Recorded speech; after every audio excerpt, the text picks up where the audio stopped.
नमस्कार, जय हिंद दोस्तों। मेरे पीछे जो आप तस्वीर देख रहे हो वो अमेरिका में हुई बर्फबारी की है। गुरुजी, अमेरिका में हुई बर्फबारी का हमसे क्या संबंध है? संबंध पहली बात तो आपसे ये है कि एक जानकारी आपको मिल गई कि अमेरिका में इस समय भारी बर्फबारी से जूझ रहा है। रिकॉर्ड इस कदर था कि 153 साल में पहली बार अखबार नहीं छपा, इतनी भारी बर्फबारी। गुरुजी, हमारे यहाँ तो गर्मी चल रही है, वहां पे इतनी भारी बर्फबारी। यही मुद्दा है, यही आपको चीज समझनी है कि आखिरकार में अमेरिका में चल रही इस बर्फबारी का क्या रीजन है। यहीं से आपकी ज्योग्राफी शुरू होती है। और पहले मुझे आज भी याद है कि सरकार ने ना एक प्रोग्राम चलाया था कि खेल खेल में विज्ञान सीखें। अगर हम खेल खेल में न्यूज के माध्यम से जीके जीएस सीख जाएं तो क्या कहना। चलिए उसी की शुरुआत करते हैं। मेरे प्यारे साथियों, इसके पीछे की वजह क्या है, वजह देखिए।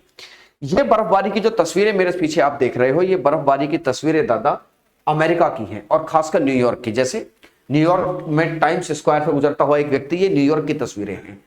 मामला क्या बना है, आप सबसे पहले अमेरिका के नक्शे को देखिए। इस नक्शे से मैं आपको बता दूं, कनाडा से आ रही हैं ठंडी हवाएं। क्या आ रही हैं? ठंडी हवाएं। और इधर है ये आपका अटलांटिक महासागर। अटलांटिक महासागर से गर्म और नम हवा। नम मतलब वो हवाएं जिनमें ह्यूमिडिटी होती है। ह्यूमिडिटी क्या होती है जी भैया? हाइग्रोमीटर से इसको नापा जाता है। पानी, हवा में मौजूद जल वाष्प के कणों को ही हम आर्द्रता कहते हैं। तो होता क्या है कि जब ये हवाएं इस तरीके यहां से चल रही हैं और ये ठंडी हवाएं कहां से आ रही हैं? कनाडा की तरफ से आ रही हैं। तो होता क्या है मेरे प्यारे साथियों, ये है आपकी ठंडी हवा और ये आ रही है गर्म हवा। आपको ये पता होना चाहिए कि जो गर्म हवा होती है, गर्म हवा हल्की होती है। गर्म हवा होती है, एक तो गर्म जो हवा है वो एक तो होती है आर्द्र और साथ में होती है हल्की। जी हां, ये तो पता है। अब जो ठंडी हवा है, ठंडी हवा में ह्यूमिडिटी होती नहीं है। ठंडी हवा में मेरे प्यारे साथियों इसमें आर्द्रता कम होती है। और वैसे भी अगर आप आर्द्रता का कॉन्सेप्ट सीखेंगे तो आपको पता होना चाहिए कि इक्वेटर से पोल्स की तरफ जाओ तुम, आपको ह्यूमिडिटी कम मिलती चली जाएगी। तो इसमें आर्द्रता कम होती है और ये हवा होती है भारी। और जैसे ही ये चीजें आपस में टकराती हैं, आपस में टकराकर एक बनता है जिसे वेव फ्रंट्स कहते हैं। क्या बोलते हैं? एक फ्रंट्स का निर्माण होता है। अब गर्म हवा है जी हल्की और ठंडी हवा है भारी। तो इस तरीके से टकराकर ये जो हवा होगी, ये हवा ऊपर की तरफ मूव कर जाएगी। यानी कि ये हवा ठंडी हवा से टकराकर ऊपर की तरफ उठ जाती है। बिल्कुल जायज बात है गुरुजी, अगर ट्रक से कार टकराएगी तो नो डाउट कार गुरुजी ऊपर चली जाएगी। बिल्कुल वैसा ही सीन है।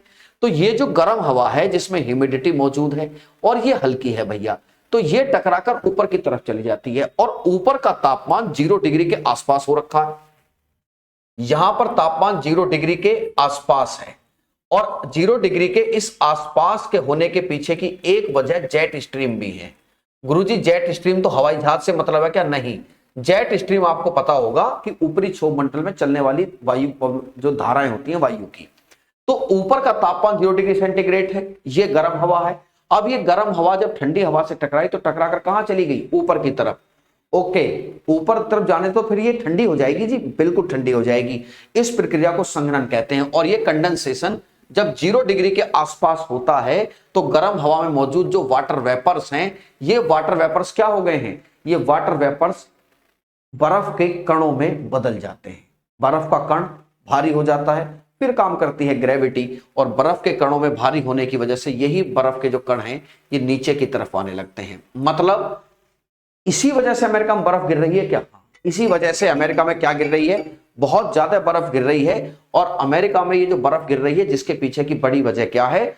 एक वो हवाएं जो कनाडा से आ रही हैं, ठंडी हैं। अटलांटिक महासागर से जो जा रही हैं वो हवाएं गर्म हैं, इनमें ह्यूमिडिटी मौजूद है। और इस तरीके से एक क्या होता है, कंडेंसेशन की प्रक्रिया को जन्म मिलता है, ऊपर उठ जाती है। 0 डिग्री सेंटीग्रेड के आसपास ये कहानी शुरू होती है और पानी की बूंदें क्या बन गई हैं? बर्फ बन गई हैं। मामले इतने खराब है कि एडवाइजरी जारी हो गई है, स्कूल बंद कर दिए गए हैं, अखबार सब कुछ छपने बंद हो गए। मेरे पीछे उसी समय की आप कुछ तस्वीरें देख सकते हो। इस सेशन को लाने के पीछे मेरा उद्देश्य है आपको बर्फ बनने का प्रोसेस समझाना था कि किस तरीके से ठंडी और हवा और गर्म हवाओं के मिलन से वेव फ्रंट्स और वेव फ्रंट्स के बाद वाटर वेपर्स का आइस ड्रॉपलेट्स में बन जाना होता है। इसको समझाना मेरा उद्देश्य था। उम्मीद करता हूं आपको ये सेशन समझ में आया होगा। और भी कोई जानकारी आपको करनी हो तो आप कमेंट सेक्शन आपके लिए खुला है और मैं उनका इंतजार करूंगा और उसका उत्तर भी आपको अवश्य दिया जाएगा। धन्यवाद।